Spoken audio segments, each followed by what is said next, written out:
have the Ayatollah of fantasy rock and roller with us today, Adam Rank. How you doing, Rank? They look great in person, and I just can't wait till next year where we can pack it full of 25,000. Hey, Bob, how you doing? Hey, I'm doing great. I didn't know it was Ball Guys Day. It was being ranked. I mean, how can you lose? This is the Dynasty Vipers ViperCast.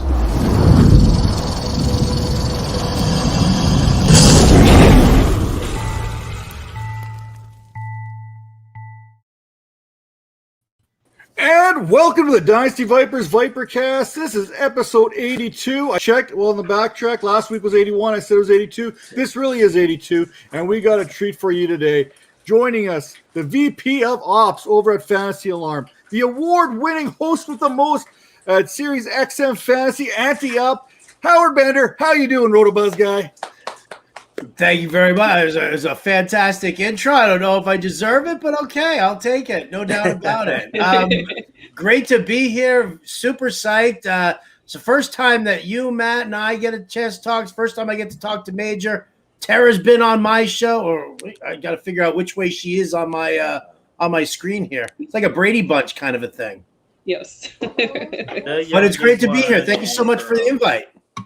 It's glad to get you on here. I know you and Tera, you got kind of done a show there with Anti-Up and all that stuff there a couple times, experts leagues, you name it. Cal's had brought you on a couple occasions, once with the Dynasty Vipers there, also at DLF with the Team Spotlight with the New York Jets. We're going to talk about some New York Jets here in a little bit. I'm just happy to see that we are about to start training camp, and you're not starting the season on the PUP list. I believe it was last year when you kind of went to go make a draft pick, and you ended up on the PUP right there. But that was the end. That was the start of the season right there in a boot right off the get-go. Right? Like, how many people can say that they've got a mock draft injury? It was crazy. So yeah, I mean, I don't know if you guys know the whole story behind it. I was doing a mock draft. My dogs, I'm a huge dog guy. I've got 3 dogs. My dogs were outside. They were all wrestling and having fun. And the draft was kind of, was moving a little on the slower side. So I was like, I popped out to go check up on them. Kind of got caught up in a little bit of like playing and trying to, get them to stop digging up the backyard where the Gophers are. And the next thing I know, I heard the notification that I'm on the clock. So I was like, oh, all right, let me turn around. And I ran over towards the shed, and we've got this one area where like grass and brick meet. And I stepped on the half on the brick, and the next thing I know, I feel this pop. I go down like a sack of potatoes. The pain is blinding, and I'm like army crawling because I can't even stand up. I'm army crawling, and I go in there and I make my pick, and I like sit down. I'm like, oh my god, it hurts so much. It hurts so much. And then in between my picks, I like tried to walk on it, whatever. I texted my wife. I'm like, hey, I'm still drafting right now, but when you come home, you're gonna have to take me to the hospital. I think I just broke my foot, and I did. I broke my foot. Oh, So no. I guess what people want to know is, who was that draft pick? Do you remember? That's the sad part, is I don't even remember who it was. No. Like, it couldn't have been that good of a pick, right? Oh, that's so bad. Was it early round or was it late round? I believe it was like a mid-round pick. It was a mid-round pick. I can't even remember who it was. So I can't even be like, oh man, I crawled and I made that pick. Killer value. No, I have no idea who it was. But at least your name is with the greats. Like, you got Jordan's flu game. You have Kobe's Achilles game. There you go. And Bender's mock draft. It's amazing. Bender's toe game. You know what I mean? Like, It's all the same, right? it's like Hall of Fame. It all counts one and the same when it's all said and done here. I want to talk a little bit about football. We're going to have a lot of fun on tonight's show. So for those just joining us now, get ready, because I'm almost guaranteeing that this show is going to go off the rails somewhere along the way. Basically, we all had you at hello, so to speak. I was a little intimidated about coming on here, man. I was like, man, that mustache on Matt. I mean, I just like I wish I could grow that. I really do. And I wish mine was like, I might have to like start getting like the Grecian formula here and start like coloring myself. Well, I did add a little extra oil to give a little bit of a shine to it, so that might make a difference. But if you think about it, it's actually a very kid-friendly mustache. You know, we've got the Lorax out there. We've talked about the Lorax, Danny DeVito, big time. If you've watched Monsters College or Monsters Inc., go back to college. There's that little purple guy, almost identical. If I dye this thing purple, it's a Disney stash, really, right? So a Disney stash. That's kind of where we're going. It's not really intimidating. Yosemite Sam. I don't know, it's kid friendly, but yeah, a little cartoon guy shooting guns off. Yeah, I don't know if that's ready for the world yet, but so I know one of the big articles that you did there, Howard, was about NFL coaching systems and how this kind of pertains to players. When you look around the landscape, there's a lot of coaching changes, a lot of different offensive coordinators brought in. Are there a few players that maybe stand out to you a little bit more that we need to be paying more attention to based on these coaching systems coming in? I do think so. I mean, listen, you know, to me, one of the things, and I was taught this a long time ago, as far as, you know, for analyzing for fantasy football, is really understanding who the coaches are, what their tendencies are, and what the scheme is. And you know, we've seen this in a million different ways. I mean, you can date it back to you know, the late 90s when Gary Kubiak and Rick Dennison were in Denver together. And all of a sudden, you know, it was like Terrell Davis is there. Oh, look, it's Orlandis Gary. Oh, look, it's Reuben Drones. Oh, look, it's Mike Anderson. Like all of a sudden you start realizing that it's not necessarily about the player himself. It's about the system that he's in and whether or not that's going to be in a favorable situation for him. Like one of the guys who I'm looking at right now and I have concern is Deandre Swift. You know, Dan Campbell is the head coach, and Dan Campbell is he's a motivator. He's a player's coach kind of a guy. He trusts his coordinators to design the scheme and implement them. He brings in Anthony Lynn from the Chargers, and Anthony Lynn is the same type of coach. He's the one who had Shane Steichen setting up that whole scheme. The only thing that Anthony Lynn does that, you know, we know that he's adamant about is rotating in his back. So now all of a sudden you're like, oh, well, Jamal Williams is there and DeAndre Swift. They're going to, you know, kind of, you know, rotate in and out. And, you know, I just feel like, you know, with where people are drafting a guy like Swift, you got to be careful. I think that I think Jamal Williams is going to be, you know, on everybody's hit list because they're just going to be so upset by the fact that he's taken so much work because that's the system that Anthony Lynn insists on putting in there in Detroit. Agree 100%. Yeah, that was one of those topics we kind of had in the backstage there in the Vipers chat room. We talk about Jamal Williams and what his usage is going to be there in Detroit. And I think a lot of people are kidding themselves if they don't think Jamal Williams is going to factor in.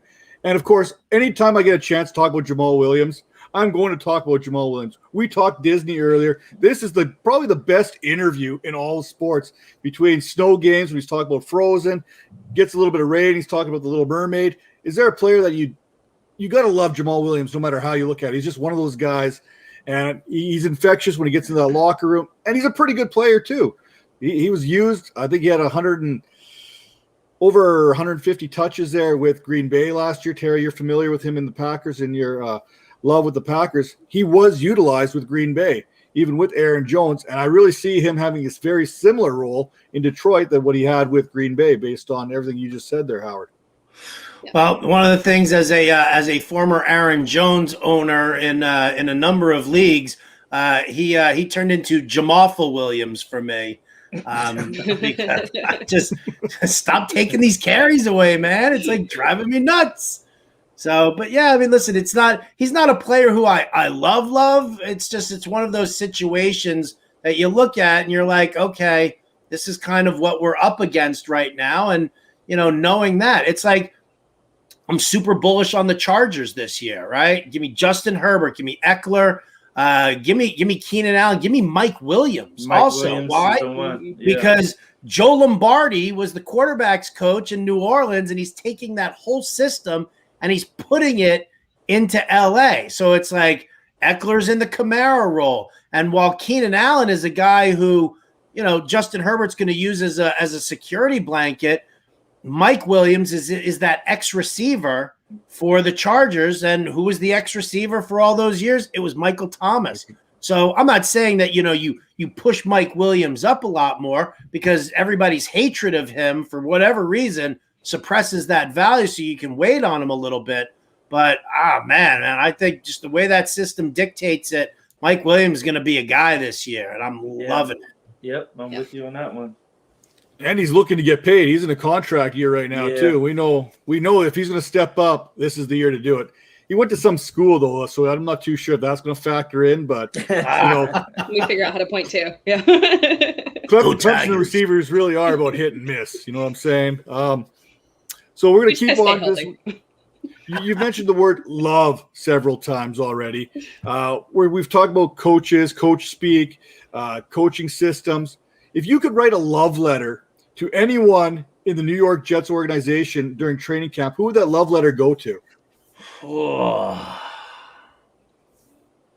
Man, if you guys don't know, Howard's pretty good with these love letters. He's right. Been known to write a couple of these. We do it all the time here. I guess if I had to write a love letter to somebody, it would be to Zach Wilson, right? Because I don't necessarily know how well he, his style of play in college, even though he played in a pro system at BYU, I don't necessarily know if, that's going to jibe with the offense that Robert Saleh and Mike LaFleur are putting in for the Jets, because Zach Wilson, he loves that hero ball, right? He loves, how many times, you guys all saw his pro day, right? And you're like, look at him. He's rolling to his left and he's throwing to his right. It's amazing. Meanwhile, there's nobody chasing him on his left, and there's nobody guarding this receiver who he's throwing to. So if the receiver didn't catch it, then I'd be even more worried. So I guess if I were to write a love letter to Zach Wilson, it would be, the on behalf of all Jets fans, you don't need to be a hero. You don't need to work within the system, hit your targets the way they need to be. Don't put all of this onto your shoulders, because, you're with the Jets and we know that it's a rebuild. And don't put any undue pressure on yourself. Learn the system, learn the game at the NFL level, and don't try to, don't try to do way more than you need to. Yeah, I think they're going to run the ball a lot. That's why I like Carter a lot, Michael Carter in that system. Well, and we talk about coaching and coaching systems there. Mike LaFleur coming over from San Francisco to New York, I think plays a huge role in this whole thing, especially bringing Tevin Coleman over with him, who knows the system, who's been playing in the system since, I think, Atlanta. Yeah. Could Tevin Coleman be one of those guys you get absolutely late in drafts based on that ADP that could actually give you some good, solid weeks this year? Well, yeah, until you just said his name and then he got hurt. Yeah, that's true.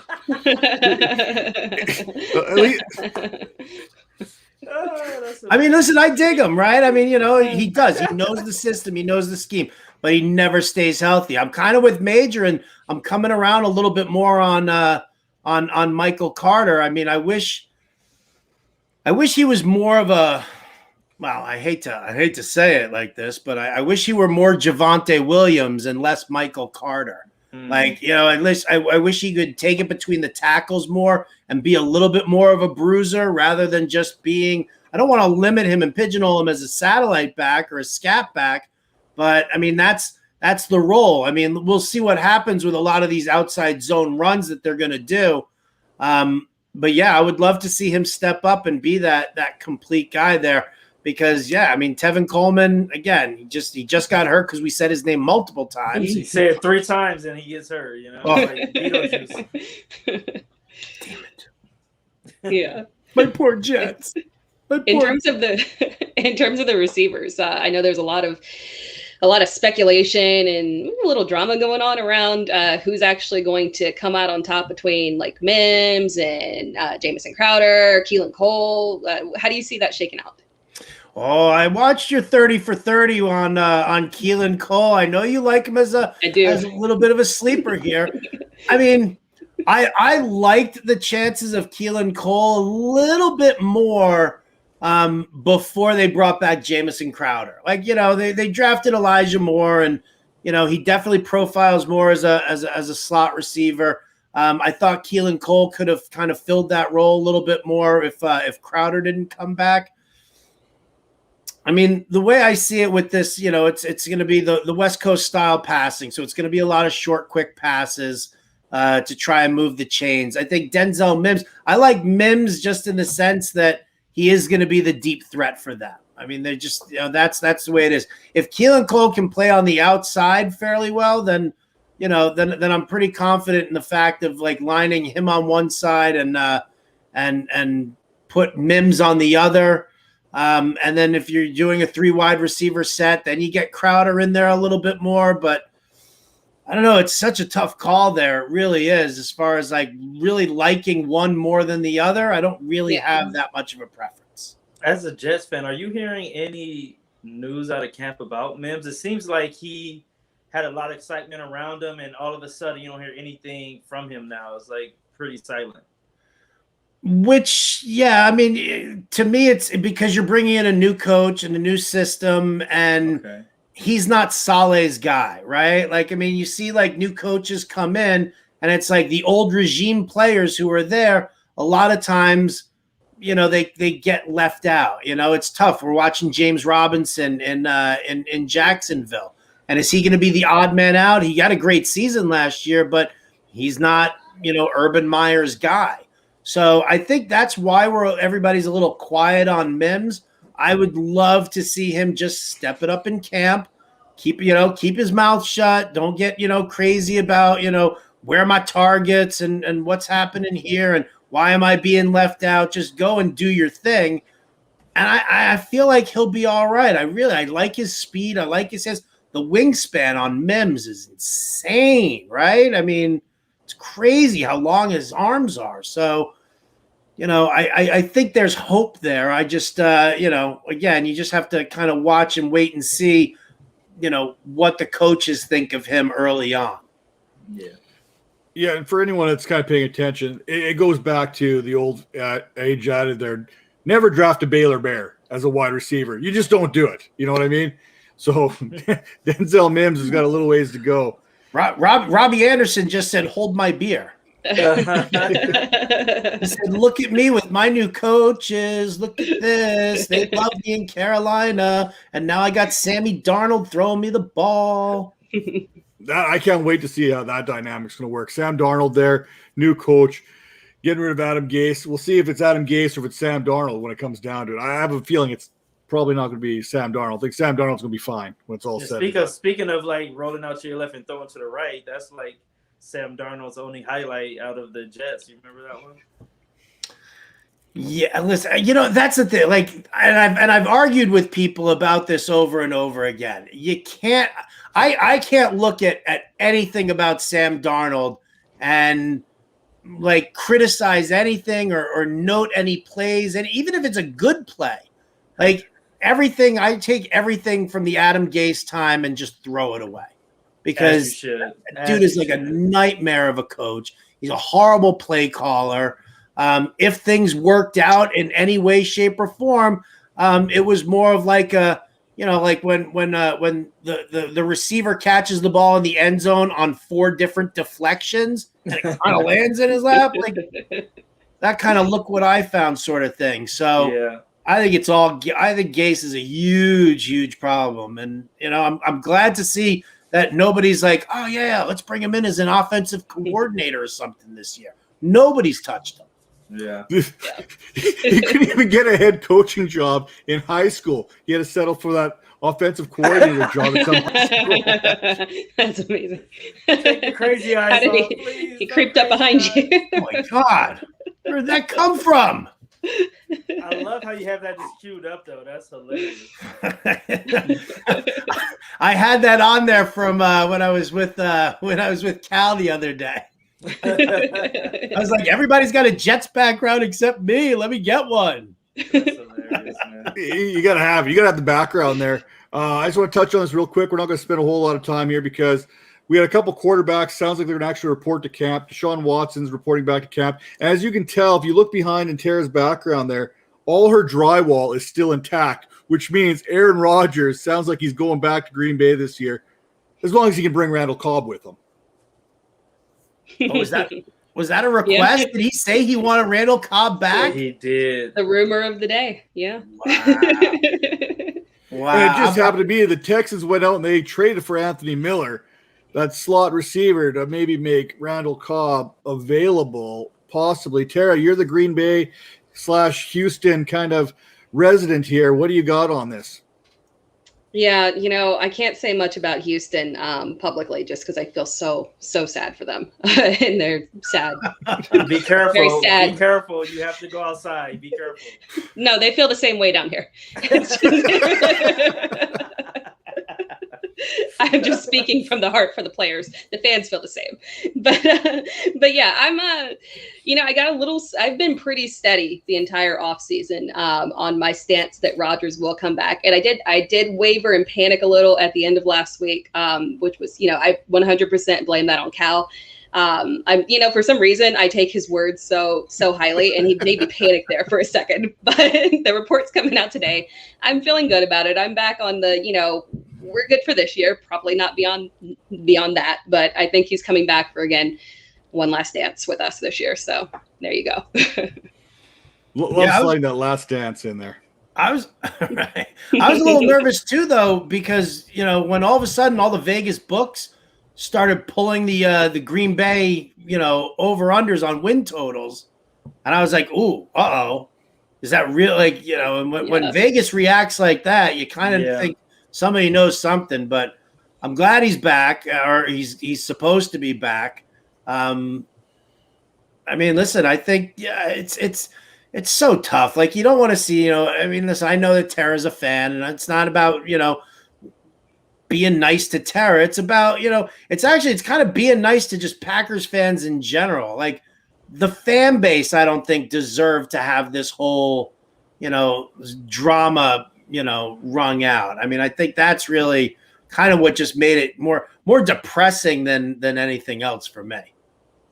I think winning a championship with the Milwaukee Bucks kind of put everything at ease, to be honest with you.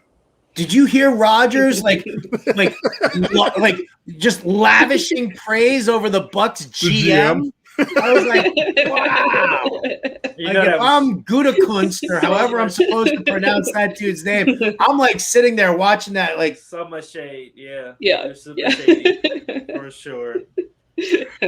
So, and with that, I think we've hit our contractually obligated football talk for the show. So we're going to move into the rest of the show here. Howard, I'm looking forward to this. I think we're going to have a lot of fun here. So we're going to kick things off right. You're a pro wrestler. You're coming in to close the bottom of the ninth out. What is that hype music that you're coming out to get the fans into it? Oh, yeah. All right. So here, this is a funny story that you would say that, because I long ago had a dream that I was playing for the New York Yankees, and there I was. And this is late 90s. So it's my head on the body of like a vintage juiced Jason Giambi. Okay, right? Good. You're looking good. You're feeling good. Looking good, feeling good. I step up, out of the dugout. I'm dragging the bat behind me like a Neanderthal, and I'm stepping up to the plate, and the song is Carini by Fish. If you don't know the song, you're going to have to go use the Google machine and go find the YouTube and just Google Carini and Fish, because just the first couple of beats to it, it's like, and it's like this intense, like, and there I am, like, skulking to the plate, and finally I step in there, and I'm like, staring down the pitcher, and he throws the pitch, and then I wake up. Didn't even get to scream that. It was a strike. It was a strike. I was waiting for the home run. I'm glad you get the Jason Giambi body, because whenever I think of me in a Yankees uniform, I can't help but put myself in David Wells' body. Well, that's my natural physique, At least I'm dreaming big here. It's like that superhero, that fat guy in the cartoon who goes, and all of a sudden everything goes from his belly to his chest. He's like, That was me. Oh, man. You guys totally just messed up my next question. Thanks. I'm so thrown off now. I'm thinking about making that meme right now. That's why I can't think of anything else. But sports is very important to pretty much all of us growing up. Did you play any sports? And who was your favorite teams growing up? Favorite players, all that good stuff? So I grew up in New York City, right? And, so football was not really much of an option. A semi-neurotic mother would never sign that permission slip. It was a lot of stickball in the street. I grew up in Manhattan, right around 106 and Lex area. So we played in the street a lot. It was a lot of stickball. I played some baseball growing up, and then all of a sudden kids started hitting 65 miles an hour on the gun, and I was finished. I'm like almost blind in my left eye, and I'm right-handed. I have the same thing. All right, so my dad never taught me how to hit left-handed, so I'm sitting there right-handed, and I can't see the pitch coming at me. And so I'm stepping in the bucket, and I'm striking out left and right, and so I kind of stopped doing that. No, I kind of nerded out and just ended up like playing fantasy baseball when I was, in junior high and high school, and kind of carried it through there. I mean, I played on the school soccer team, but I mean, come on. Well, I think we figured out why you wake up when you're in Jason Giambi's body before that pitch comes in now. I think we've got that solved out. It saves you from striking out in your dreams, right? Right. Well, I mean, yeah, it was a classic step in the bucket and just swing and a miss. So I appreciate my subconscious sparing me that. Let's get into your fantasy football experience. What's your favorite league you ever played in? We all have those home leagues we love. What's your favorite league? So favorite league right now, I started about 5 or 6 years ago in conjunction with SiriusXM Jam On. I'm a jam band guy. That's the music genre. I was a Deadhead growing up, and from there gravitated to Fish when Jerry passed away, and I saw my first Fish show was actually in college in the late 80s. So that puts the age bracket on me right there. I'm 50, all right? I'm 50. Whoa, leave me alone. Anyway, so one of the things that the channel Fantasy Sports Radio had tasked us was trying to find different ways to cross promote. So I hit up one of the guys on the SiriusXM Jam On channel, Ari Fink, who was their program director, and said, what if we put together a league, a fantasy football league? Because when it was 99, my group of friends and I that we played in fantasy leagues together, we went to a big Fish festival, rented an RV and whatever. And then in the RV, we actually drafted that year. So I know that there's a big crossover between, the jam band people and fantasy sports. So I said, let's put this kind of a league together here. And so we used, some of our connections and people who we knew from shows. And, Ari got Jonathan Schwartz, who's on that channel also. The bassist from Humphreys McGee, Ryan Stasek, the bassist from the Disco Biscuits, Mark Brownstein. But then we pulled in some sports guys who we knew were heads also. So Steve Gardner from USA Today, Bob Wischusen from ESPN, Adam Zucker from CBS Sports, Chris Weaver from NFL Films. And so it's this, 12-team league. I got to shout out to the man who did all this work behind me here, Chris Carota, lighting designer for Fish. He's in the league as well. Nice. And I mean, the smack talk is abundant. We all have a great time. We've seen each other at shows and stuff like that as well. The winner every year gets the trophy on stage at the show of their choice.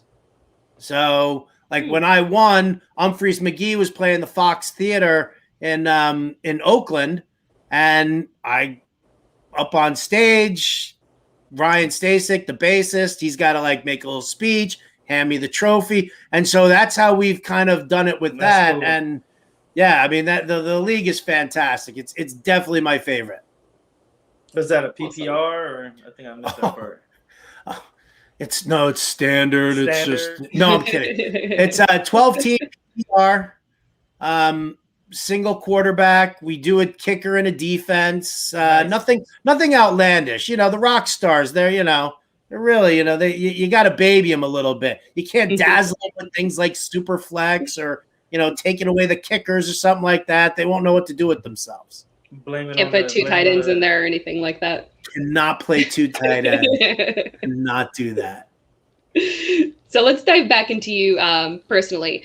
Tell us about a decision that changed the trajectory of your life. Something that kind of kicked off this journey for you. Okay. So late 90s, playing fantasy football, fantasy baseball. The internet's blowing up the industry a lot. And I was pre-law and I dropped out of that program my freshman year. Your parents must have loved that. Oh yeah. My older brother and my younger sister are both doctors. Yeah.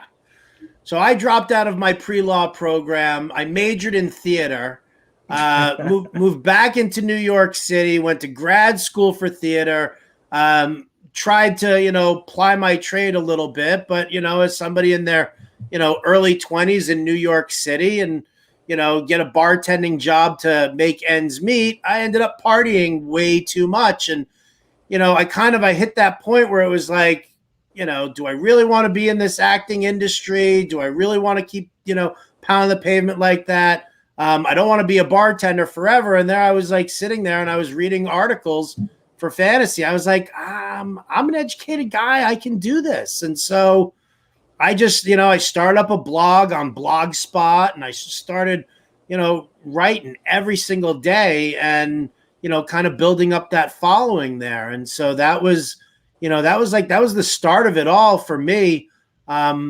Just grinding, every single day, writing, sending out my, links and stuff like that, working the bar at night, and then, just trying to hope to make things happen. So I was actually bartending at a fantasy sports trade association event in San Francisco in 2010 when I ended up meeting like the guys from Fantasy Alarm and like a whole mess of other guys from the industry. Walked out of there with a stack of business cards and I was freelancing. I said to my wife, I said, I want to do this full time. I want to get out from behind the bar. And, luckily she's, my sugar mama and she was, the GM of a live music venue out here. And, Nice. And then the owner sold her the business. So we could afford for me to sort of scale back the bartending and just be a full-time content producer.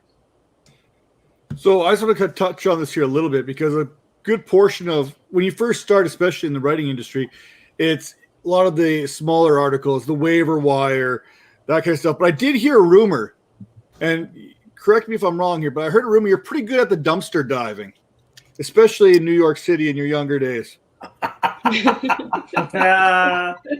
love Wow. it. You really did go hunting, didn't you? Matt knows how to dig, baby. Matt knows how to dig. Yeah, in the realm of moments you're not proud of. I got off the drink when I was 27 years old because my life was definitely spinning crazy out of control. I woke up on it was West 53rd Street, right between like 9th and 10th Avenue, that area over there, kind of a Hell's Kitchen area. I woke up in a construction dumpster to listening to a bunch of construction workers talking and whatever and throwing their coffee cups into the dumpster. And it kind of woke me up and I was like, how the hell did I get here? I have no recollection of what went down last night, and climbed out of there and said, I got to stop drinking.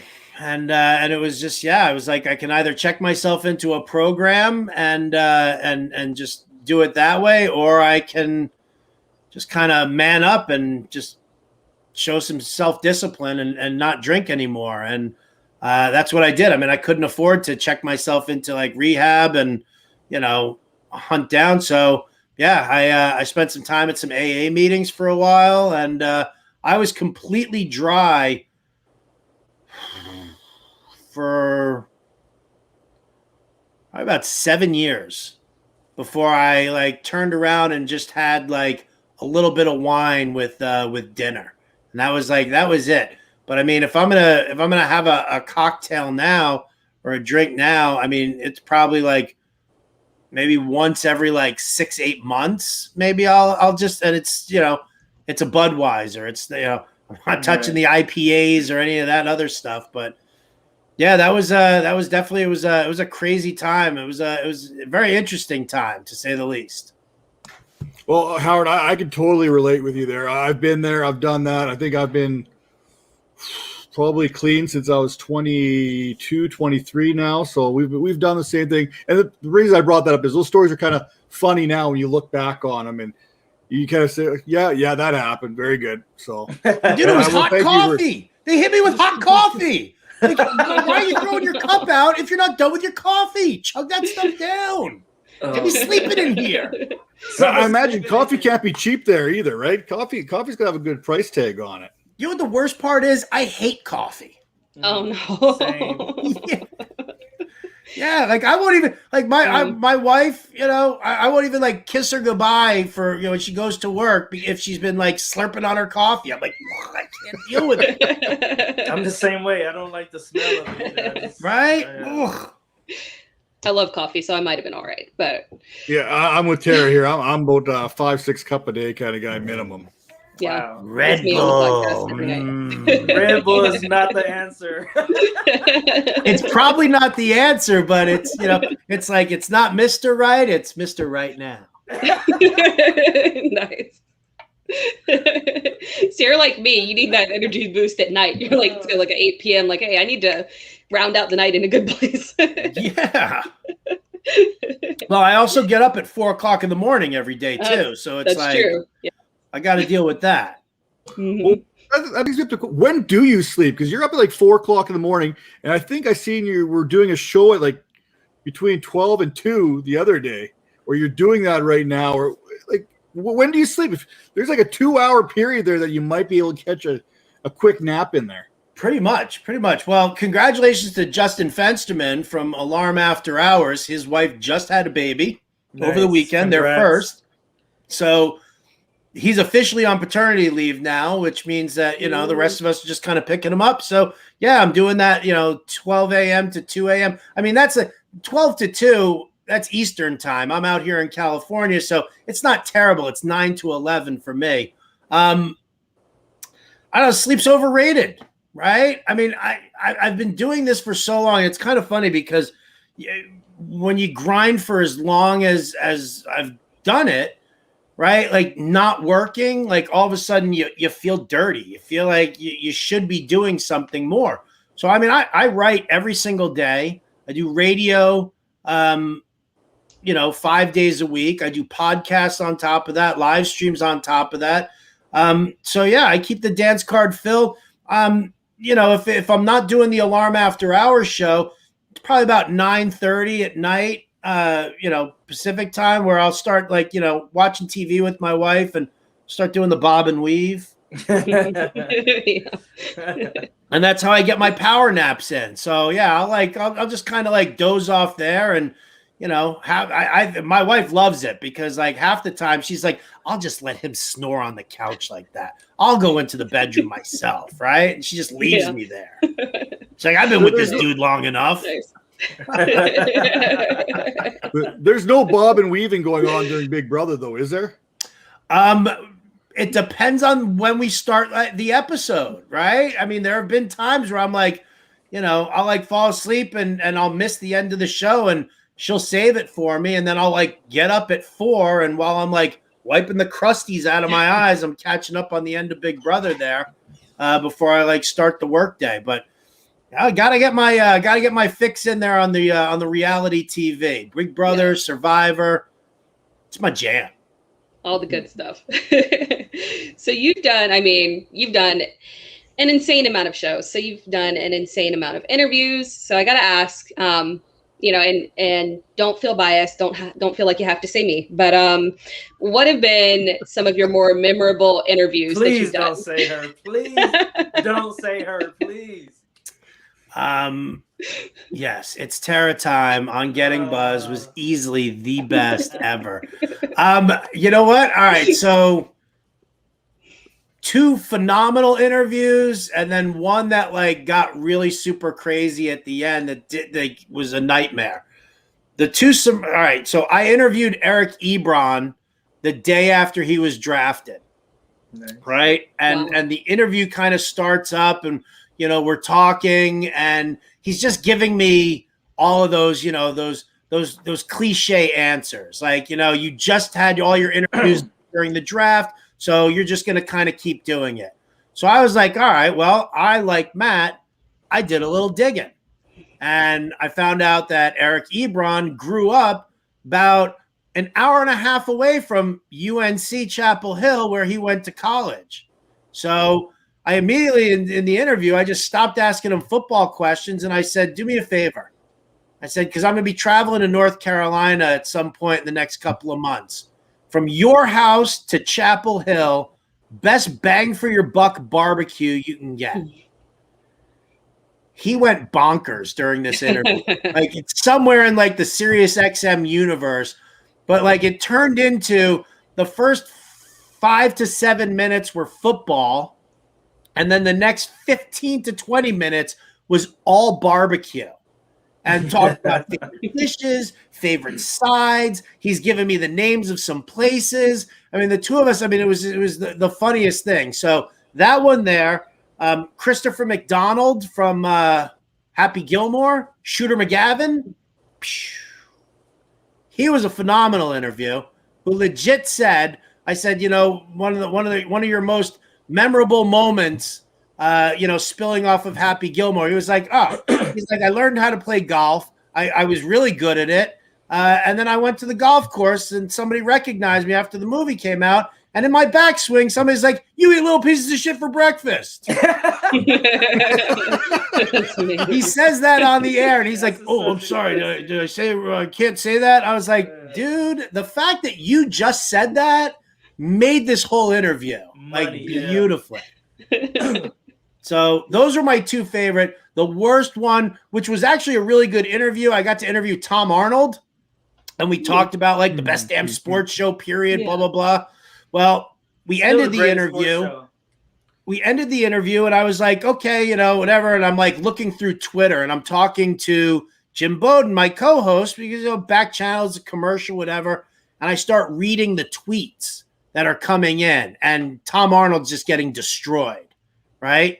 And all of a sudden, I finished the show, and an hour later, I get a phone call from my program director asking what happened, because Tom Arnold was still connected, and he heard me say this, and this, and like flipped out, and was like raging against Sirius XM at that point. So I had to like sit there and like explain that I was like reading tweets, and it was just I was talking about that, and it was a great interview, and I loved it, whatever.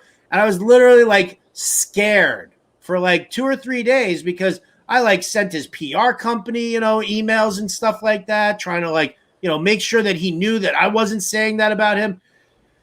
It all kind of floated over, but man, that was a crazy time. Wow. So he heard you reading the tweets and thought I was saying that about him. Wow. Yeah. Horrible. Wow. You kind of described your journey and what made you, select this path. But if you were not doing fantasy football, would you still be behind the bar? What would you be doing? Oh God, I'd kill myself if I were behind the bar still. Man, I have really grown to hate people. I'm not gonna lie. I'm really not gonna lie. It happens.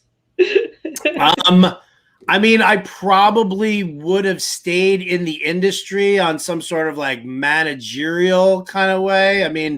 My wife and I, we ended up having to close the doors of the club due to COVID, but there's probably a good chance that we would have been working together had I not been kind of chasing this dream. So, you know, I mean, listen, I can look back right now and I say I should have been either a vet or a dentist, because those guys make mad bucks, right? And the markup for your like vets and stuff like that is insane, but that requires more schooling, and that was not my bag.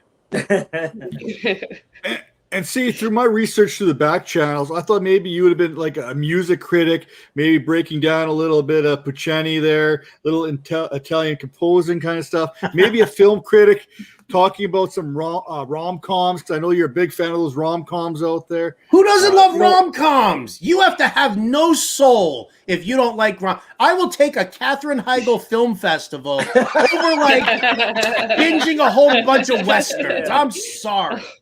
I like the rom-coms. And for the record, Katherine Heigl came up in our group chat not too long ago too. So we're all right here, all of us. Bam, bam, bam. What's the number one?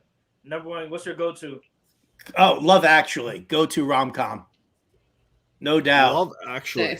Nice. I love it. Oh, so good. So good. All the different stories, all the blending together. It's just, yes.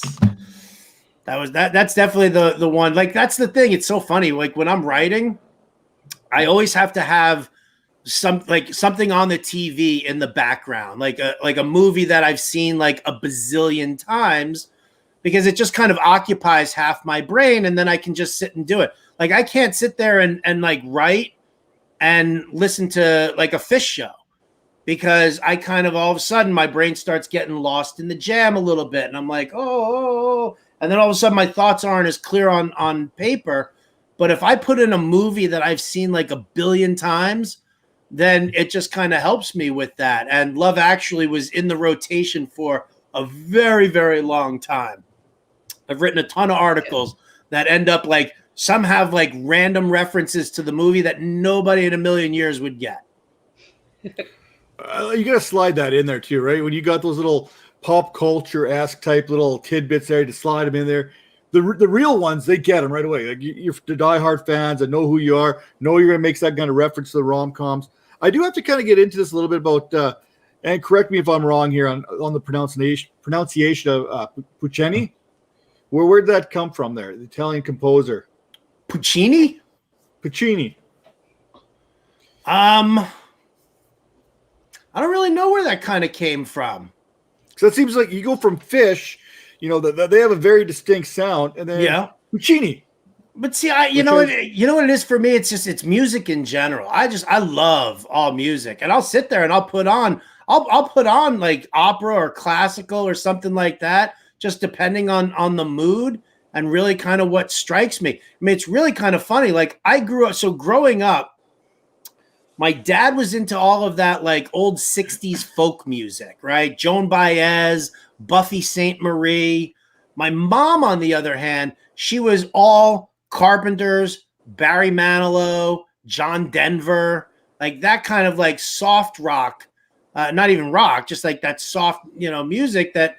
And so there I was, and I went the total opposite way when I was young and was just all into heavy metal. And I, for me, it was like, it was Scorpions and Iron Maiden and Black Sabbath. And, and then all of a sudden, then I started to gravitate towards the classic rock. And just as my taste got, broader, like when I got into the Dead, I think my first Dead show was 87. And there was a lot of bluegrass elements to that. And I'm not really a country music guy. But, kind of bleeding into the whole bluegrass thing there. So Puccini, I mean, it's just part of that whole classical genre where, I can just kind of sit back in my chair, close my eyes. I'll do some conducting for no reason. I have no idea if I'm doing it right, because I can't. I can't play an instrument at all. Like, I'm not musically inclined. I can't sing. Right. I'm probably a little tone deaf, but yet I sit there and I just, music has just become such an important part of my life that I hate to, throw away, any genres. Although country music and me, Well, I don't know about that. Unless it's Wagon Wheel by Darius Rucker's version there. That's the only one that I can really tolerate. Yeah. Nice. So kind of heading back to fantasy sports. Tell us something that fantasy sports has taught you about yourself. I'm a much harder worker than my parents ever gave me credit for.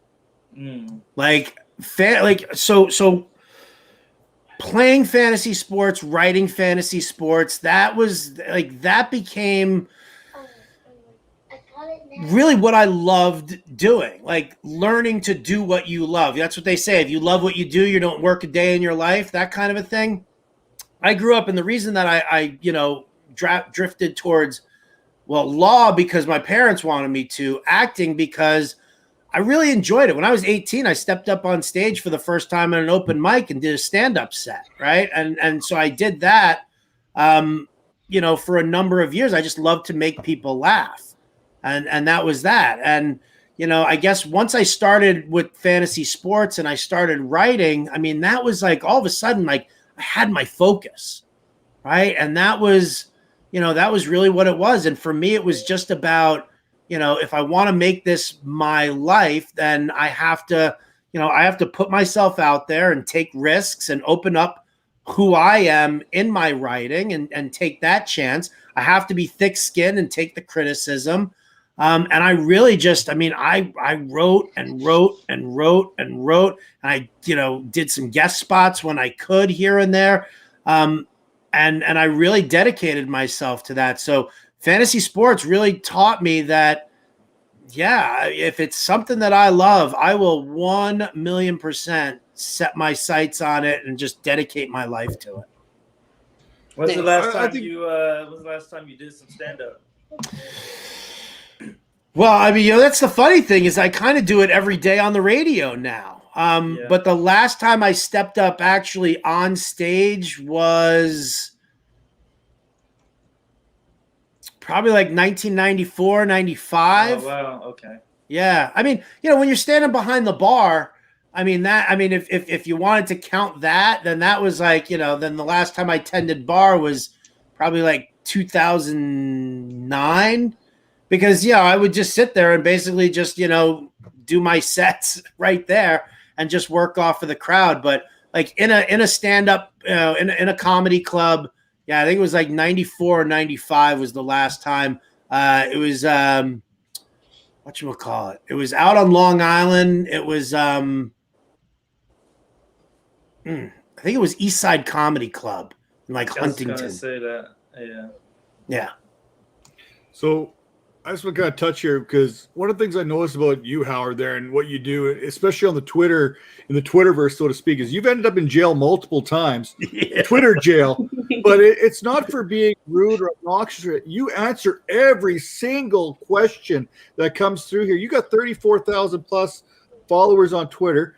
Probably a good chunk of them ask questions. People who don't follow you ask questions, and you answer every single question. You've been thrown in jail for too much activity.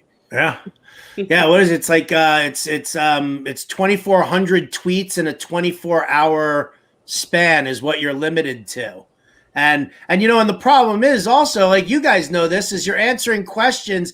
It's basically the same question over and over again. So you're like, they're like, who do I pick up? And it's always like, kind of the same guys who I'm on. So not only am I throwing down the, more than 2,400 tweets in a 24-hour span, but then they also kind of feel like maybe it's a little spammy here because it's always the same names that are, you're kind of going through. Listen, so at Fantasy Alarm, here's, this is the interesting thing. Jeff Mans, who's now over at Fantasy Guru and Elite Fantasy, he was the head of content over at Fantasy Alarm.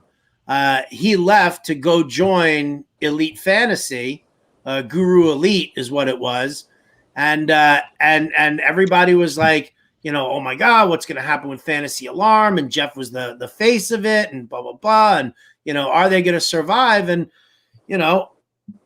it's always been my belief that whether you're selling subscriptions or you're just trying to drive traffic to your website, it's all about your personal interactions with everybody.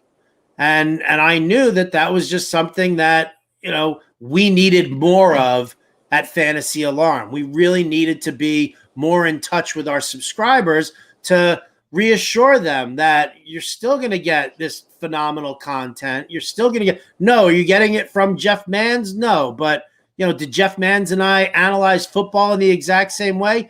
Yeah, because Jeff was one of the guys who helped teach me to learn coaching systems and all of that stuff. So, I've kind of carried that through. And, it's like you talk about like the coaching trees in the NFL, right? So it's like, okay, so coming off of the Andy Reid coaching tree, you had Doug Peterson and Matt Nagy and all of those guys who all have these, top jobs as well. So all of the analysis and insights and stuff like that, we knew we had still.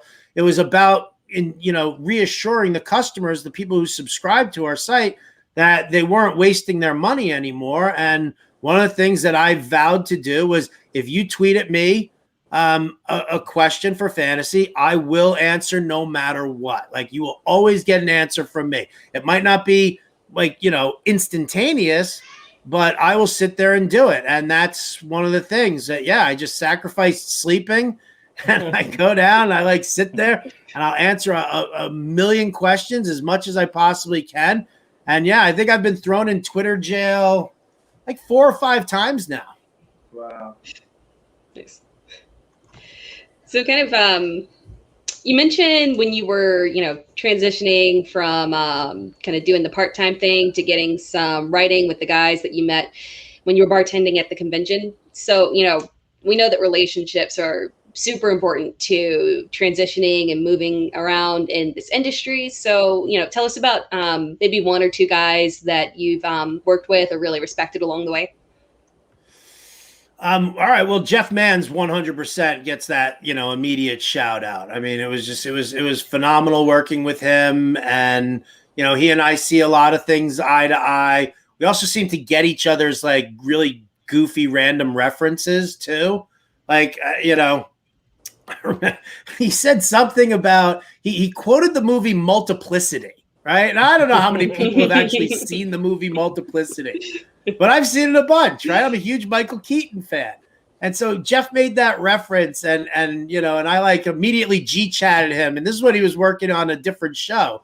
And I G-chatted him about that. And he's like, "You're the only one who understands me." Like, Eno Saris, who's now at The Athletic, he and I worked together over at Fangraphs and Rotographs. He was running the fantasy department over there. The best pitching analysis you will ever get for MLB comes from Eno Saris. He is absolutely phenomenal.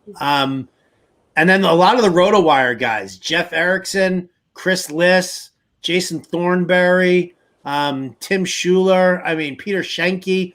Like, RotoWire was my first spot where I was doing player notes for them. I had gotten hired by the original Fanball before this was way ago. And then from there, all of a sudden, things started kind of opening up a little bit more. And this is even before I was bartending at the FSTA event, that I got a gig working for RotoWire doing player notes, and ended up kind of, learning from these guys, as far as, like the old school, that was the thing. And that's why mentoring younger analysts is something that I'm like super into, right? And like teaching people, how to survive in the industry, how to grind in the industry, because, guys like Lore Michaels and Todd Zola, like these were the guys who kind of took me under their wing and were like, "Yeah, dude, work on it this way and work on it that way. And if you need anybody to help you, if you need a sounding board or anything like that, you want me to read something for you." And I'm kind of trying to pay that forward as much as I possibly can right now. So just kind of touching on these people you've worked with and respected, amongst the dynamic duos of fantasy football and whatnot, where does Garfield and Nermal rank amongst that?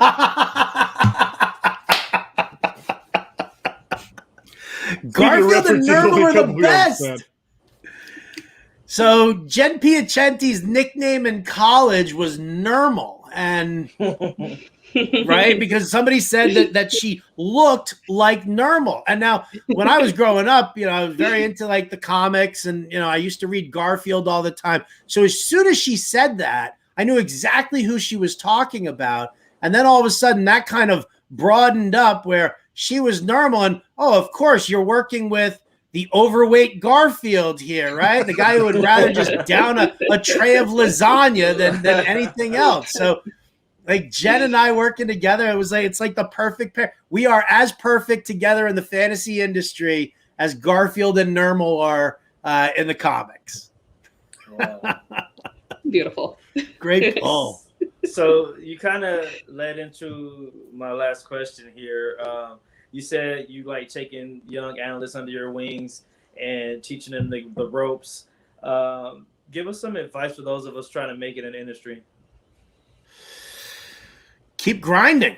Like, that's the thing, when I was coming up, it was, don't say no. If somebody wants you to, to do something, if somebody asks you if you can, contribute in this way or that way, for me, it was, again, I also, here's the thing. I had the luxury of a wife who was 100% supportive, totally cool about it, and made a good living.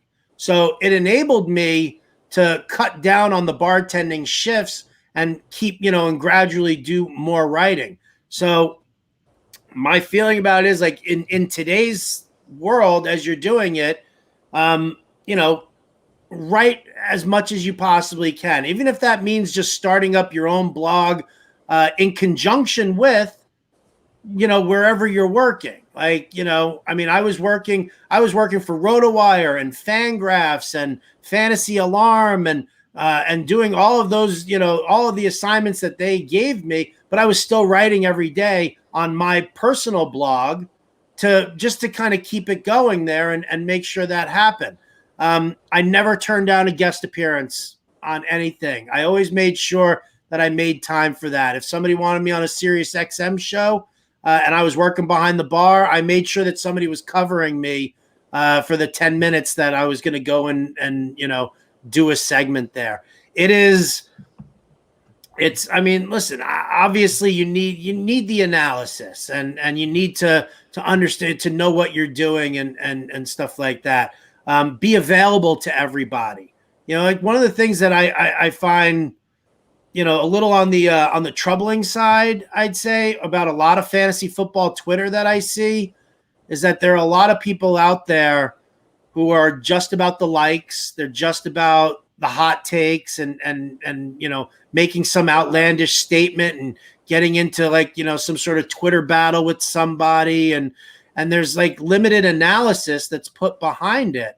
And, if you're in it for the attention and for that, don't purport yourself as an analyst then.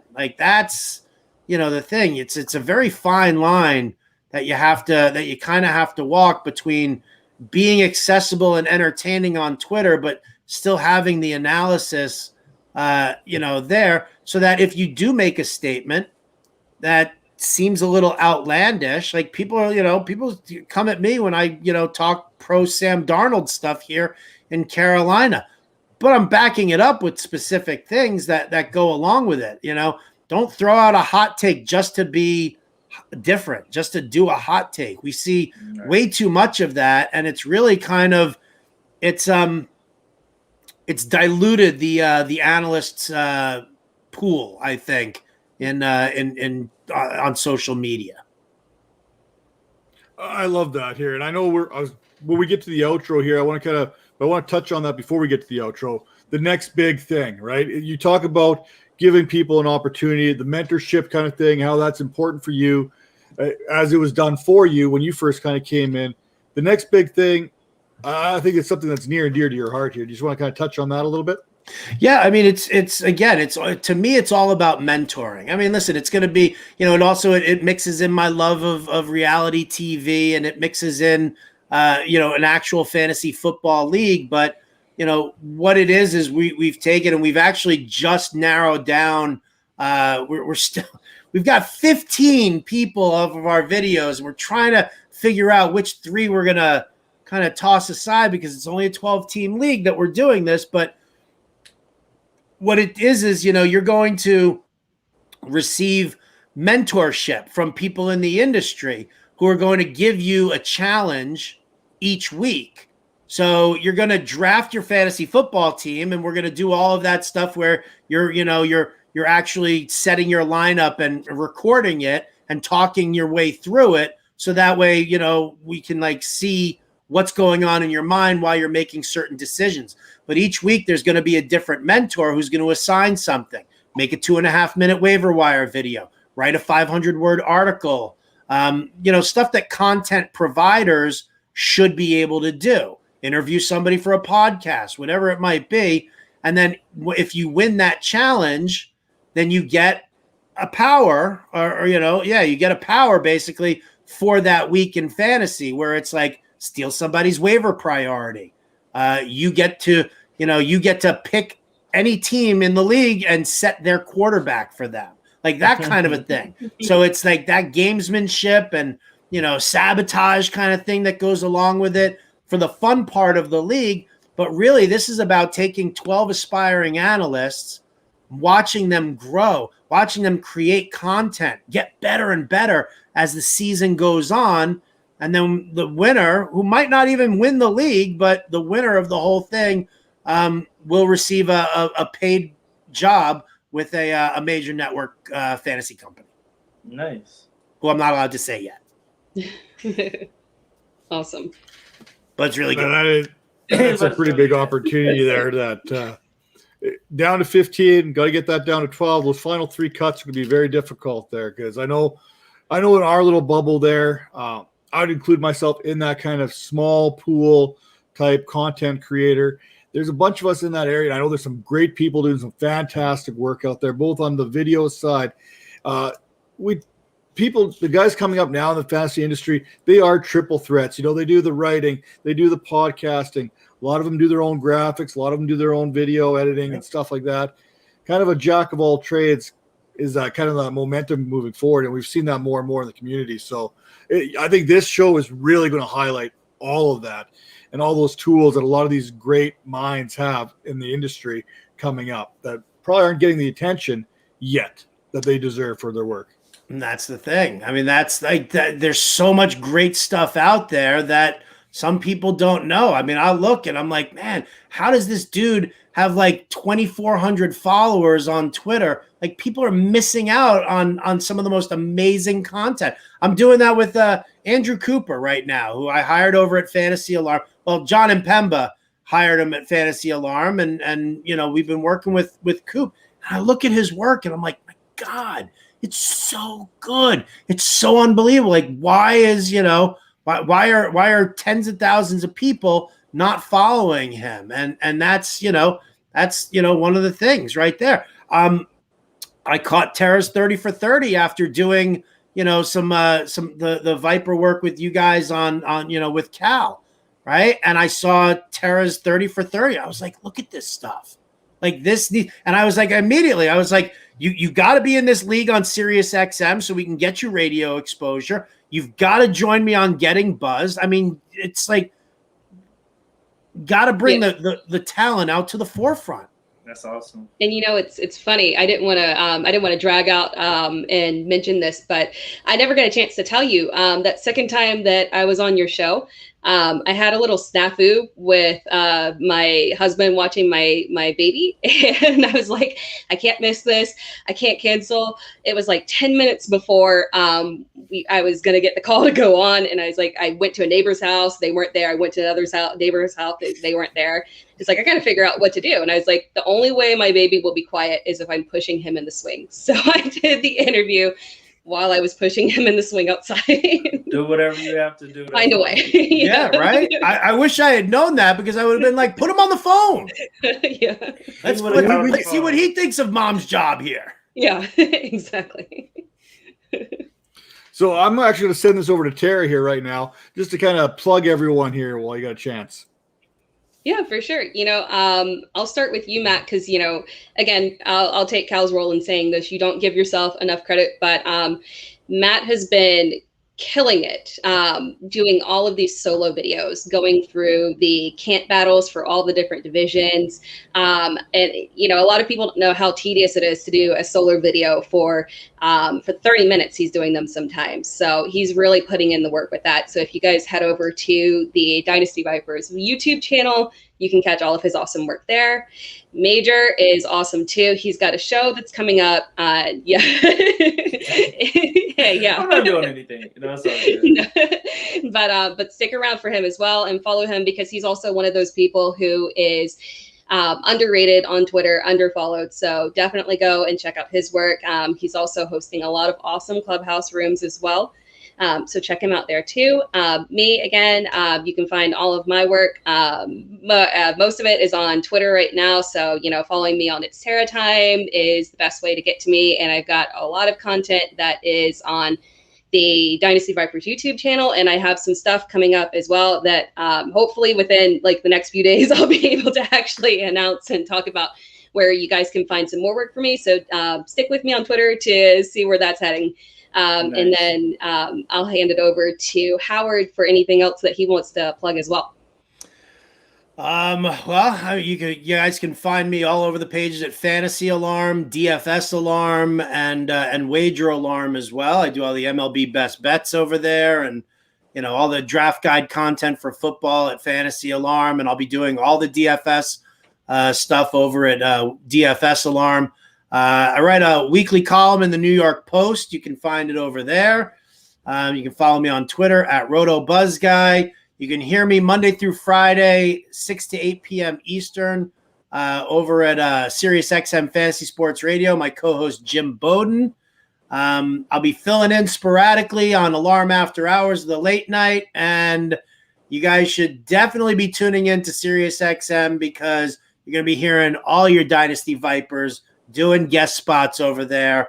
I'm ecstatic that I found you guys, and I'll shout out to Cal for bringing me in and introducing me. I love what you guys do, and I love just everything that I've seen so far from you guys. It's no joke. Needs that exposure. It really needs to be out in the forefront. So I hope you guys free up 6 to 8 p.m. Eastern, Monday through Friday, random times. I'll be sliding into your DMs and asking you to do guest spots for us. So slide. I wouldn't expect anything less. I think that's how this whole thing got started. We needed someone for that Jets show with Calvin. I slid into your DM. I'm like, I need to find a Jets fan. Who's a Jets fan? You know what I mean? I'm like, Howard's a Jets fan. I know that. I slid in there. You jumped all over. Sorry, Howard admits to being a Jets fan. Let's get him on the show. It's so brutal. They won the Super Bowl the year before I was born. Ooh. Oh, wow. See, you know what? I feel your pain. I'm a Raiders fan. And I have never got a chance to see them actually win the Super Bowl. So I'm kind of in that same boat with you right now. It's painful, but you stick with it because that's all you know. And like I said, that's where I'm at. If you actually like what we're doing, you may not want to watch that little show that I'm doing right now, because that may change your mind pretty quick. That solo thing. Don't believe him. I don't. Don't worry. I don't. I would have been turned off if he was like, "You have to catch this show." Right. I'm the man. Right. Then I would have been like, "Are ya?" I mean, I like that mustache and all, but come on. No, listen. You guys really do. And I'm not just blowing smoke here on your show. This is genuine, man. I really love what you guys do. And anytime that I can find ways to collaborate with you guys, I'm going to do as much as I can. Awesome. Well, we appreciate that. And on that note, let's get out of here before he changes his mind real quick. I'm going to stare right in the camera here, Howard. This one's for you. I'm going to stare right in the camera. And I just want to say, you know what? We're just fantasy football analysts standing in front of the fantasy football community, asking you to love us. And with that, this is Dynasty Vipers ViperCast, episode 82. We're gone.